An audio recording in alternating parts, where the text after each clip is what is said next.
My life है। और कई लोगों के लिए जो सो कॉल्ड बड़े आदमी होते हैं वो अपनी राम कहानियां कहते हैं। मेरा ये मानना है आत्मकथा राम कहानी नहीं होती। आत्मकथा अपनी राम कहानी कहने का क्या फायदा, हमें क्या मतलब है। आत्मकथा इस सामाजिक इतिहास को बयां करती है। ये मेरा एक खास इसमें एक ट्रीटमेंट है इस कहानी को, क्योंकि मैं हिस्ट्री का भी आदमी हूँ। वो दिखना चाहिए उस समाज का जो बदलाव है, तब हम आपकी कहानी को, तब लोग इंटरेस्ट लेते हैं कुछ इसमें नई चीज है। तो ये कुरुक्षेत्र से रोहतक से कुरुक्षेत्र तक मैं जो पहुंचा हूँ, मेरे 25-30 सालों का जो सफर है, उसमें मैंने जो जिंदगी को किस तरह से बनाया अपना, वो स्टोरी है। थोड़ा सा लंबा मैंने जवाब दिया आपके सवाल का। हाँ, आपने कई सवालों के जवाब दे दिए और आयोजकों की तरफ से हिदायत है कि हमें 20 मिनट में ये मंच छोड़ देना है अगले कार्यक्रम। हमें सर 40 मिनट मिले थे। लेकिन क्योंकि देरी हो रही है, कार्यक्रम देर से हुआ है, तो सबके हिस्से का कुछ जाएगा। तो कोई बात नहीं, हम लोग साझा शहादत देते हैं। एक दो सवाल और हैं छोटे छोटे, और कोशिश करते हैं हम लोग कि उनको समय पे छोड़।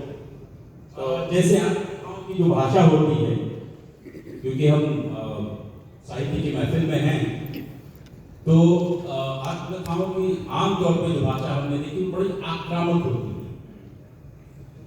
और पीड़क होती है, जो आपने बयान किया है। और वो एक बार चोट लग जाए तो आदमी ठीक है, वो भय जाता है, लेकिन भूल तो नहीं पाते। जब कभी चर्चा होती तो याद आती और आएगी।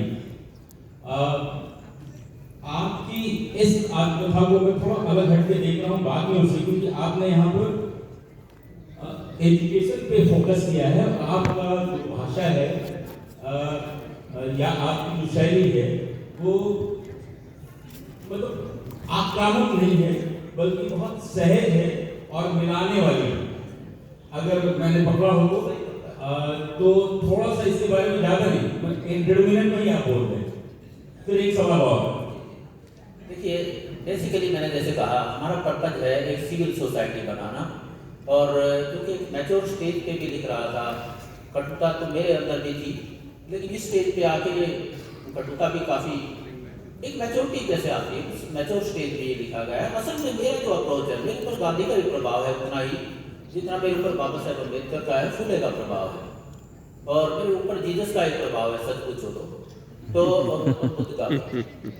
बेसिकली सोसाइटी जो बनेगी वो बाइनरी से तो बनेगी नहीं, तो रिकंसिलिएशन का भी इसमें एलिमेंट मिलेगा, स्ट्रगल का भी, वो दोनों ही एलिमेंट है इसमें। मैंने देखी कई जगह मैं कठिन हो गया हूँ, एक आध जगह वो नेचुरल है, भावनाएं उभर जाती हैं एक आध जगह, लेकिन मेरा जो टोन है वो यही है कि सदियों से हम सब लोगों ने मिलकर, उसमें दूसरे लोगों के प्रयास रहे हैं, गैर दलितों के एक सभ्य समाज बनाने के प्रयास किए हैं, उसी दिशा में ये प्रयास होगा मेरा। तो ये मेरे ख्याल आपके सवाल का बहुत बढ़िया जवाब हो सकता है।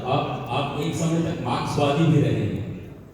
नहीं, मैं मार्क्सवादी तो नहीं कहूँगा। हाँ, मेरे जो गुरु थे, अभी विनोद शुक्ला जी बैठे हैं हमारे सामने, मेरे गुरु भी शुक्ला ही थे और यूपी के थे, क्रांतिकारी आदमी थे, तो उन्होंने थोड़ा सा मुझे मार्क्सिस्ट बना दिया था। और ऑब्वियसली कोई बुरी बात नहीं है, जो लोग निचले तबकों से उठ के आते हैं, थोड़ा सा लेफ्ट ओरिएंटेशन तो होता ही होता है उनका, वो मेरा भी है।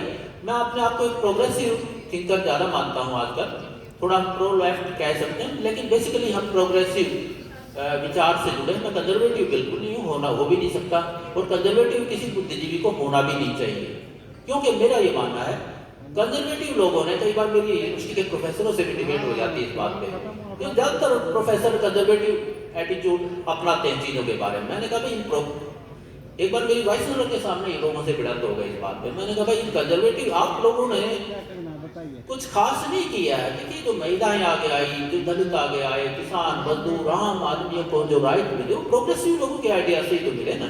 आप लोगों ने तो रास्ते रोके, अब तो स्टेटस को चाहते हैं, तो वो अब नहीं चलेगा, अब लोग रुक नहीं सकते, तो शायद उनको बहुत अच्छा, बहुत बढ़िया। और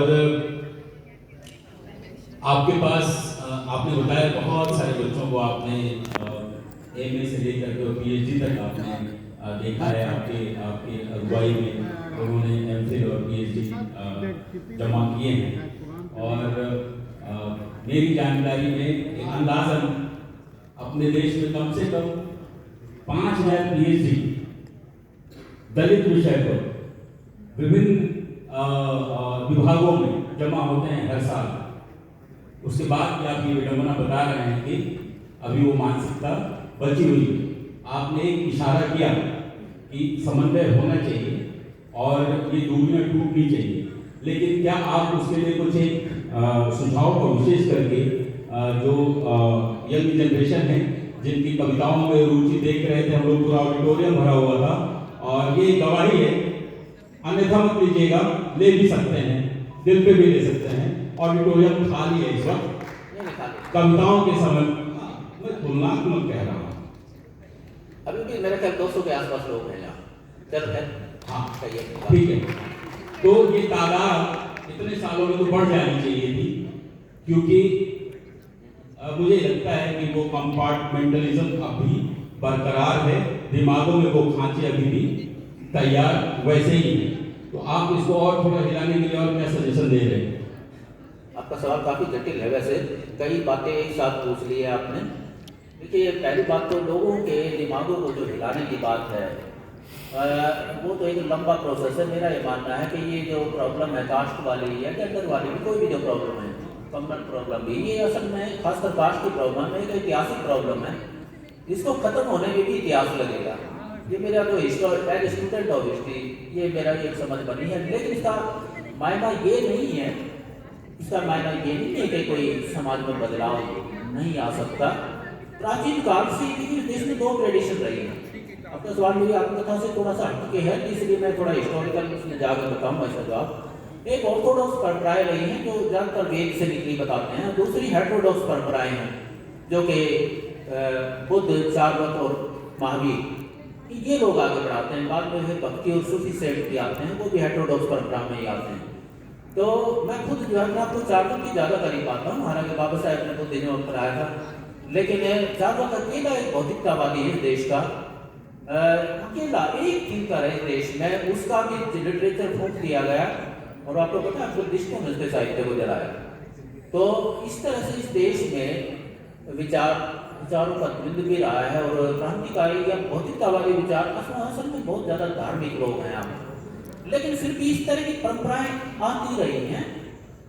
मध्यकाल में भक्ति परंपराओं में तो जबरदस्त उभार आता है, खासकर कबीर और रैदास।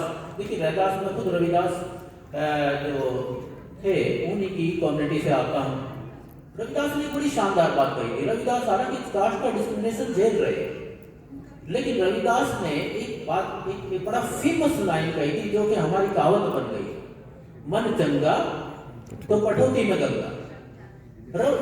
गुरु रविदास ने ही वो सपन लिया था, वो सपना इक्वलिटेरियन सोसाइटी का, मेडिकल टाइम का पहला यूटोपियन है। ये नोबेल लिखती हैं, इंडिया का पहला यूटोपियन है जो कहता है ऐसा चाहूं राज में जहां मिले सबन को अन्न, छोट बड़ सम बस है रैदास रह प्रसन्न। अब जरा सोचिए, रैदास का प्रभाव इस धरती पे भी है। यहाँ भी रविदास पंथियों का पूरा एक समुदाय है और पूरे भारत में, खासकर नॉर्थ इंडिया में। तो ये लोग हैं, उन्होंने भी एक सपना देखा था। मेडिवल टाइम में भी लड़ाई थी या प्राचीन काल में भी लड़ाई थी और आधुनिक युग में तो बहुत सारे लोग हो चुके हैं। तो हमें आशावादी रहना है, ऐसा नहीं है कि सारा बिल्कुल ही कोई निराशावादी बात है। हमारा संविधान है, आज एक संविधान से शासित हो रहे हैं हम, और दुर्सौभाग्य से उस संविधान को समाज के आखिरी व्यक्ति ने बनाया है, बाबा साहेब अम्बेडकर। ये पता नहीं इतिहास में किस तरह से सौभाग्य हमें मिल गया। देखिए, दक्षिण एशिया के और भी देश आजाद हुए थे हमारे साथ, आज उन देशों की क्या हालत है वो देख लीजिए। नेपाल में अभी भी क्रांति हुई है, बांग्लादेश में और श्रीलंका में क्रांतियां हो चुकी हैं। क्यों हुई? क्योंकि हमारे देश में संवैधानिक व्यवस्था ने जिस तरह से एक रास्ता दिया निकले लोगों को ऊपर उठने का, वो रास्ता शायद यहाँ नहीं मिल पा रहा। तो इसलिए मैं आशावादी हूँ, हिंदुस्तान को एक रास्ता दिखाना भी पड़ेगा, पूरे दक्षिण एशिया को भी और दुनिया को भी, और दिखाता भी रहा है। हम इस दुनिया के फिलॉसफी के मामले में सबसे पायनियर रहे हैं, तो मैं आशावादी हूँ सर। बहुत बढ़िया सर। और बाकी मैं सभागार में मौजूद साहित्य प्रेमियों से मैं अनुरोध करता हूँ कि जी कर लीजिए, फिर मैं नोट करता हूँ। नहीं, मैं एक बार बस बात पूरी होने से पहले, वैसे मुझे, मैं देखो इतनी दूर से आया हूँ हरियाणा से, 40 मिनट का मुझे उम्मीद थी आप एक अच्छा इंटरव्यू लेंगे। खैर थोड़ा सा आप इसको कट शॉर्ट किया है तो, लेकिन मैं अपनी जो इस आत्मकथा में एक पोइटिक ट्रिब्यूट दी है मैंने, वो कविता, हालांकि मैं कविता का आदमी नहीं हूँ, लेकिन वो पढ़ के जरूर सुनाना चाहूँगा, दिल से निकली है। इससे थोड़ा सा इसका आत्मकथा का एक क्रक्स भी शायद आप समझेंगे। इसको जो मैंने समर्पित किया है इस किताब को, वो मैं पढ़ना चाहूँगा। माँ, तुमने ही मुझे जमाने द्वारा की गई पीड़ा के हर क्षण में अपनी गोद में सर छिपाकर रो लेने का मौका दिया। तुमने मुझे यह जीवन ही नहीं दिया, अपितु इसे बर्बाद होने से भी बचाया, और मुझे बनाया वह जो आज मैं हूं, और इसके बदले तुमने खुशी खुशी खुद को दुश्वारियों के हवाले कर दिया। दूसरा समर्पण मैं अपने पिता को देता हूं। अभी जो है विनोद जी के जो पुत्र थे वो बात कर रहे थे, अपने पिता को यहाँ दादा कहते हैं, हम अपने पिता को काका कहते हैं। तो काका, तुमने मेरी परवरिश ही नहीं की, अपितु मुझे साहब बनने का सपना भी दिया, और साथ में दी खुद की वह जीवन शक्ति जिसके दम पर मैं दुनिया से भिड़ सका, बिना थके, बिना डरे, बिना झुके, और बिना अपने स्वाभिमान को गवाए। और तीसरा जो समर्पण मैंने किया है वो बाबा साहेब अम्बेडकर को किया है, जो हम सब के बाबा यानी दादा कह सकते हो आप। बाबा, तुमने हमें आजाद ही नहीं कराया। बाबा, तुमने हमें आजाद ही नहीं कराया, अपितु दिया वह वैधानिक कवच जिसके दम पर करोड़ों करोड़ों दलित आदिवासी पिछड़ों की तरह मैं भी यहाँ एक मुकाम बना पाया, और खुद के रूप में दिया ऐसा आइकन जिसने हमें प्रबुद्ध एवं शानदार जीवन जीना सिखाया। Thank you. बहुत बढ़िया। और जख्म अभी ताज़ा है, पहला स्टॉक हिंदू का है, वहाँ से 299 रुपये खर्च करके खरीद के सर से दस्तखत करवा सकते हैं, और गुजरिए, नया अनुभव है। बहुत बहुत शुक्रिया सर। हम बात करेंगे, लंबी बात करेंगे।